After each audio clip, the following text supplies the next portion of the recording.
প্রবাসীদেরকে একটা কথা কমন শুনতে হয়, সেটা হলো তোর পরে বিদেশ যায় এত বেশি জমি জমা কিনছে কেমন, তুই কি করলি? হ্যাঁ, একই কথা মায়ের, একই কথা বাপের, বন্ধু বান্ধবের, বউয়ের, সবাই একই কথা। তোর লগে একসাথে গেছে, যে 20,000 টাকা পরিশোধ করছে, দেনা দায়িক পরিশোধ করছে, এলাকার জমি জমা সব কিনা ভরা ফেলতেছে, বাজারে দোকান নিয়েছে, শুনছি ঢাকাও ফ্ল্যাট বুকিং দিয়েছে। আর তুই কি করিস?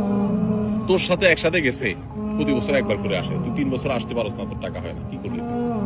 এই কথাগুলো খুব বেশি শোনা লাগে না আপনাদের?